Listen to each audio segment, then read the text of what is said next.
let's go ahead and level up. Get these 3,200 souls out of our possession and safely invested in levels.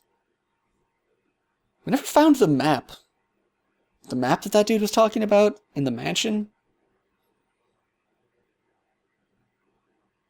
I feel like I was thoroughly looking around. There'll probably be a comment on this video with either there is no map or the location of the map, though, so I won't stress about it too much. It might be a few parts, because, you know, I record in chunks. Bearer of the curse. Alright, we've already heard her spiel. Yes, souls, big souls, fat souls, juicy souls. Do we have any more of those? We do not. Just checking.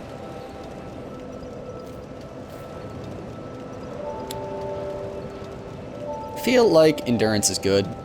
Swinging a lot is good.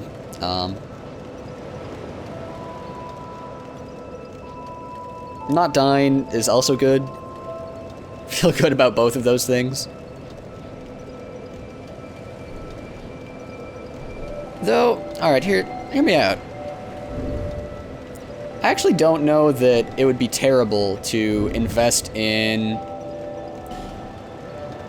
just enough equip burden to equip this short bow. Which I think will be like one point. So 11.7 times 4. 23.4. 46.8 is what we need. Right, I'm gonna double check that. 46.8 is what we got the first time. 11.7. 23.4. 46.8. Yeah, for sure. So let's see if we can get that on our equip burden. Lest this with 1 point. Even maybe 2 points, because, you know, we're not going to be wearing this lightweight of equipment for the whole time. And I just think it would be nice to be able to switch back and forth between the bow at will. Yeah, we would need 2 points in it. That's okay, though. Like, eventually, those points aren't going to waste. We'll want better armor. We'll want bigger swords, things like that later on. So, I'll drop 2 points. Like, it's not overboard by any means. And then maybe this third one can go into endurance in order to have a little bit more stamina hitting stuff. It can also go into HP. Those are probably my two considerations here. Strength would be another one, but that's, I guess, what you do if you wanted to be equipping the bastard sword. Once we get, like, a catalyst or, no, what's it called? Talisman for faith. We might consider leveling those up, but we might just try and specialize. Not entirely sure what's good yet. We'll go with HP.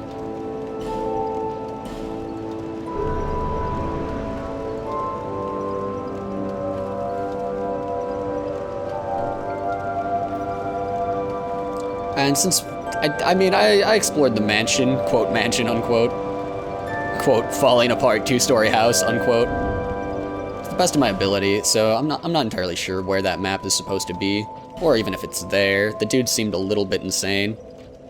Doesn't give us enough to equip a helmet. I just wanted to kind of check on that. But it does give us enough to equip a short bow, which we accidentally pressed B and did not do. There we go. Cool. I feel good about those points, and I feel really good about no longer having that many souls on us. To the tower. We'll go back and explore that that side room. Of course. Just because we ran past it in order to save our souls doesn't mean we don't love that side room. We're still bros side room, it's cool. So we don't have Soul Arrow, we have Great Soul Arrow. Which is kind of an interesting, like, I mean, maybe you can find Soul Arrow this early in the game. But it's kind of interesting that we didn't. Like, if that's actually, you find Great Soul Arrow, and you don't find Soul Arrow until a lot later, it sort of suggests, like, if you don't start a magic class, you don't have early access to magic at all. Because I'm sure if you start, like, a sorcerer, that you get that. So this is where we have to think about the moveset of our weapon. Our jumping attack is pretty good at hitting that crystal lizard over there. Our two-handed attack will be pretty good at hitting that crystal lizard. In one hand, our, that attack might be good, and that's just our normal. Our fierce will not be good at all. Dude, bro, I'm practicing my sweet sword skills, alright? Get out of here. And our lunging attack would also be okay at hitting it.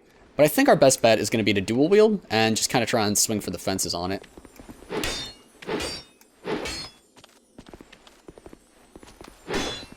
Oh no, no. Oh god, you son of a... Alright, I think if we had been attacking, like, right here, because that's probably a pretty common situation to have with that crystal lizard, that it gets caught there. But, it was harboring itself underneath that freaking pillar there. That was rough. We'll take it out on this guy.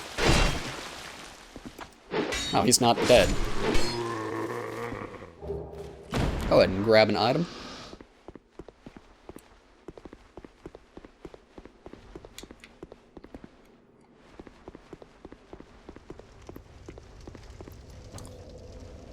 Alright, do not worry about that, that cut there. That was just me running off and dealing with stuff. No gameplay was missed in the meantime. Only my character standing around doing nothing was missed in the meantime. I should have been a little bit more careful there, just kind of in general. In Dark Souls, if you're riding an elevator, you should just kind of assume that it's going to kill you when you reach your destination. Or try to kill you, anyhow.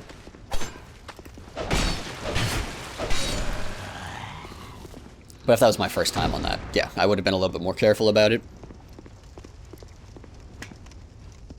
This door is locked. It looks similar to the door, to one of the doors that we found before that said it didn't open from this side, I think, when we found it. But that one's locked.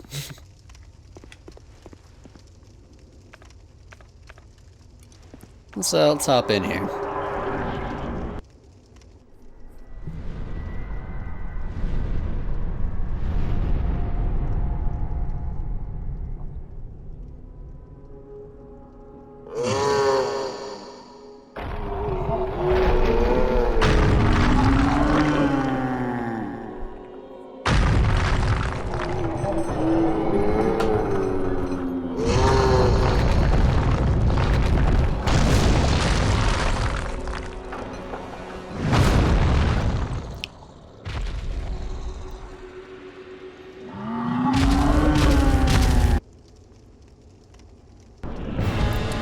Alright.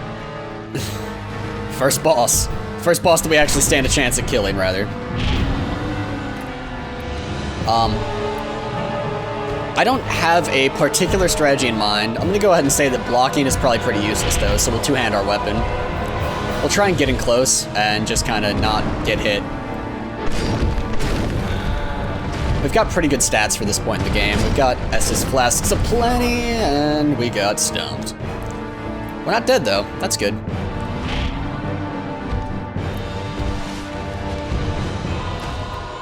We'll try and watch him as we close in the gap here.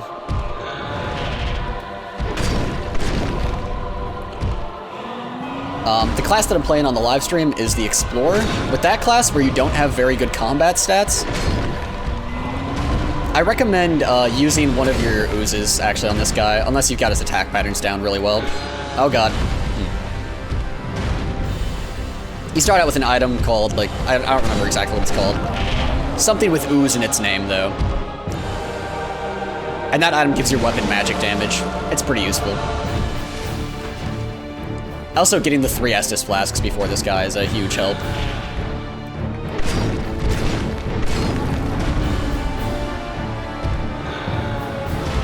Oh no. Dang it, I totally thought I was going to be able to get underneath that. I guess I did get underneath it, but I meant getting to the other side safe and sound. If you keep your distance against him, he will fall over occasionally, which is like a bunch of free damage.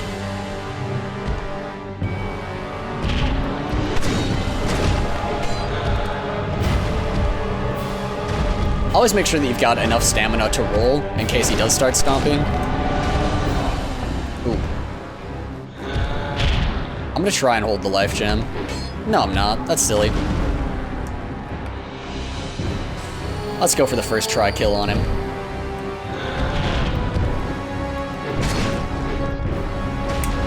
Oh god, not following my own advice about holding on to enough stamina. That was an opportunity to kill him there. There he goes. Excellent. Soul of the Lost Giant. Soldier key. Awesome. Nothing in particular spawns in the room. Also, you can kind of see the, the fact that this is the last giant, he was just kind of sitting dormant. It's a little bit sad. It looks like he falls through the wall and is just trapped in here. Like, I mean, he had that giant thing through him, like, looked like a freaking redwood stuck through the middle of him. But beyond that, beyond the whole redwood thing that's making his life difficult, looks like he just falls through the hole. Alright. Soldier key does not unlock that. We have 10,000 souls. All that we want in the whole world is to get back and spend those, I think.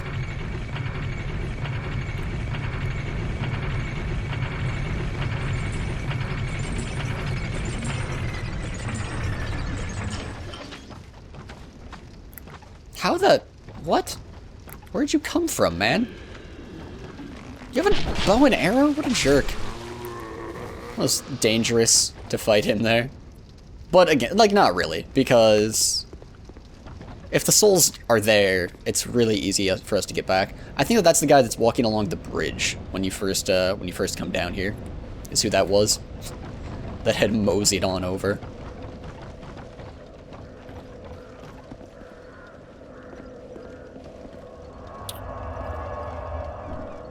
Alright, actually, before we head back to Majula, let's just pop up the stairs here. There's a door up here. I don't believe that there's much of a risk of us dying up here, and even if we do, of course, we're right next to the bonfire.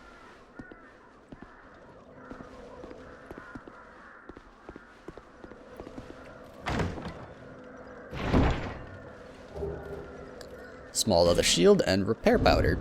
Interesting thing about the small leather shield. Oh wait, no, I'm thinking of the large leather shield. The small leather shield only weighs a half a pound, though. So that's something to keep in mind. Our current shield weighs 1 pound, which, you know, if you really need something that light, it's not actually a bad shield. It's got 75% damage reduction, some decent resists, lightning,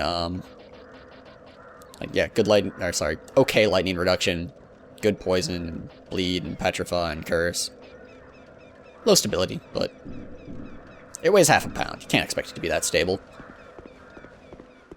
There's an item hiding back here. Hand axe and radiant life gem.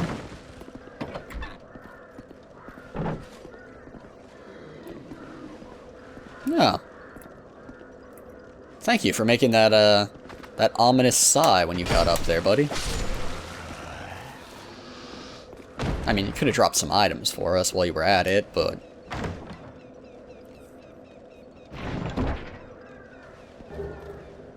Small white sign soapstone, and an Estus flask charge, so we can go up to 4 Estus flasks.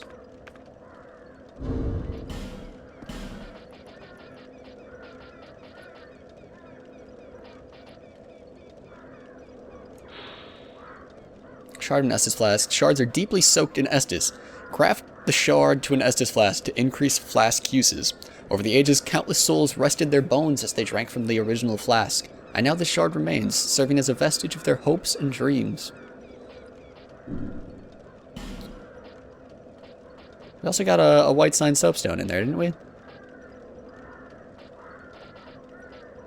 Small white sign soapstone. Leaves a summon sign. Be summoned as a shade to another world in order to help that world's master for a certain time. You will be rewarded for successfully assisting the other player. Effect is not as long-lived as that of the white sign soapstone, and it is used only in particular places. Interesting.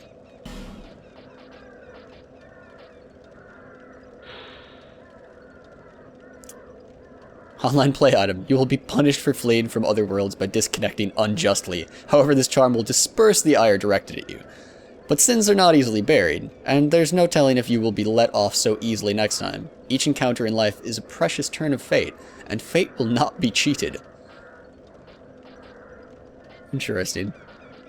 I'm just catching back up on some of these.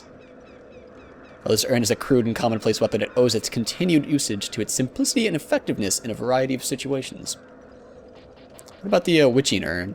Crafted in Melphia, a land that flourishes with magic and pyromancy. Though the magic contained in the urn lacks potency, it is a boon to any inexperienced traveler. Whoa, dude. Whoa, alright? And experienced ones as well? Come on. Come on. We have a Radiant Life Gem, just one now. It's just a better life gem.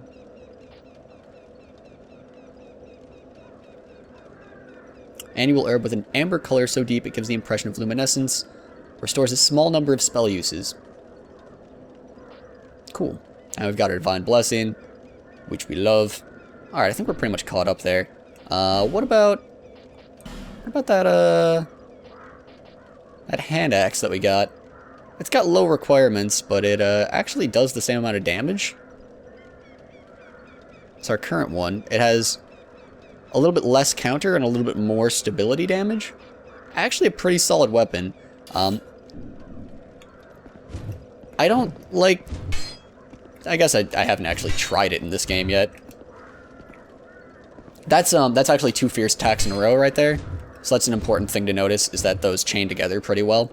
And alternate being sweeping attack and downward attack. Horizontal and vertical, I guess. That's the normal attack. And I'm pretty sure it's got the stock jumping attack animation. When dual wielded, that's your normal attack. I ran out of stamina there. This is your fierce attack. I like the animations better on the short sword. That's what's gonna actually cause me to keep it, even though the stability damage is a little bit higher on the hand axe. So if you're trying to beat down somebody's guard, the hand axe is gonna be a little bit better in that situation. The short sword is also better if you're doing counters, doing parries, or if you are doing backstabs though, because of the increased critical damage. I want to drop onto this tree branch very carefully. Get another Divine Blessing.